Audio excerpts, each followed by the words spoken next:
this is a little out of my wheelhouse, so I'm going to read this. This is important stuff, though.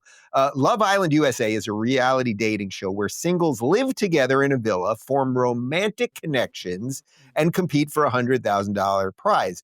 There's a girl by the name of Sierra Ortega. She left the show 1 week before the finale after old social media posts resurfaced her using the racial slur, quote, chinky, against Asians. She put up a TikTok video apologizing and taking accountability, saying she didn't understand the word's history, but she recognizes the harm. I am deeply, truly, honestly so sorry. She lost over 150,000 Instagram followers. This is a massive scandal. Must we destroy this woman and everything around her? We have to destroy her now. Let's Russell? get to work on destroying this young, innocent female who had the temerity to participate in a meaningless, innocuous game show without thoroughly cleansing her social media past.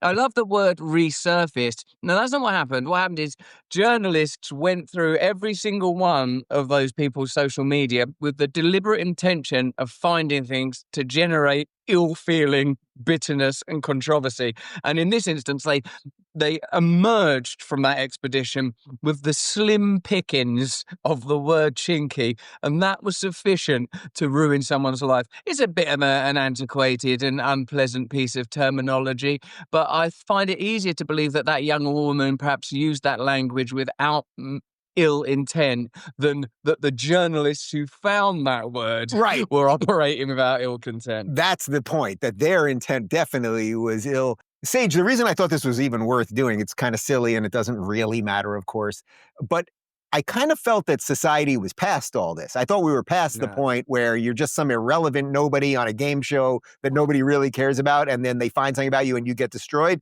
That seems very, 2022, but apparently it's still here.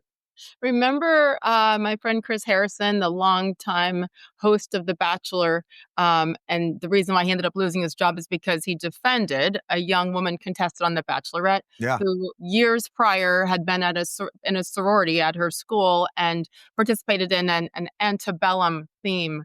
And because he said, well, wait, did she really know what antebellum stood for? Then he was a racist and everybody's a racist. And Chris Harrison ended up getting, fired by ABC, Disney, like disaster because of what someone did when they were 18, which I know a lot of people who probably don't know maybe the deeper meaning of antebellum. This really is there is a slight difference.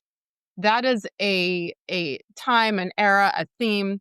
The word chinky to me, I don't know, how old was she when she typed that out? Like that's not an accident. We all know that is a slur. No? I mean, am I the only one that thinks she knew exactly what she was saying?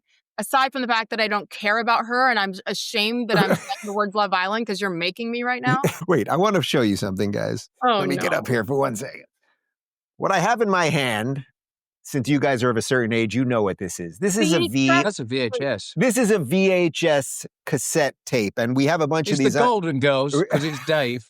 Oh my God. This is the Golden Girls season 5, okay? And in episode 4, these are old stand-up tapes of mine that I have from back in the day, starting in around 98. And I mentioned this on my show this morning, but in my old stand-up routine, I used to do this whole bit about the Transformers and that there was one black Transformer, his name was Jazz, and he used to talk in Ebonics. And I used to say the N-word in a joke. Now, I did not say it to be racist, obviously. I was doing an impression of the black Transformer making fun of Megatron, the bad guy. Wow. And the audience used to go crazy over that joke. And then one night, I will never forget it, around 2003, I was on stage at Gotham Comedy Club. And by the way, black people loved the joke, loved the joke. There was a table of white girls and they started screaming at me that I was racist and blah, blah, blah. And I just decided to put the joke down and I've never said it. That joke exists. It's on one of I don't know if it's on this tape, it's on one of these tapes. And I was thinking this morning, it would be kind of funny to pre-cancel myself related to this. I was not being racist. I did not mean it to be racist. But the Transformers aren't even a real thing. I was doing an impression of a fictitious robot. I don't even know what the point of all. I guess I just needed to get that off my chest, Sage. Do you still accept me as a human?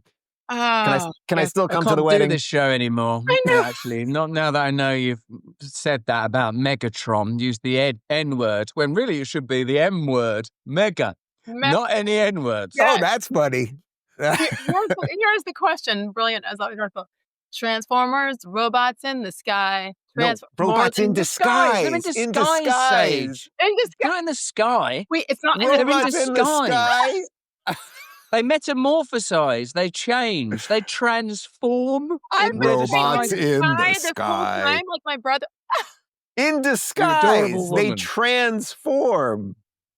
She thinks Dana White's Joe Rogan. She thinks Transformers are robots in the sky. I tried to show you how clever and cute I was, and Wow. I watched it. I'm dying. Sage, you tried very hard. And, sometimes you get things wrong in life. And that's why you always have to be an Optimus Prime and not a Negatron. Oh, Well, my God. Was that in the set? Was that in the set, Dave? That was the closer. And that's why I got out of the biz altogether. Wait.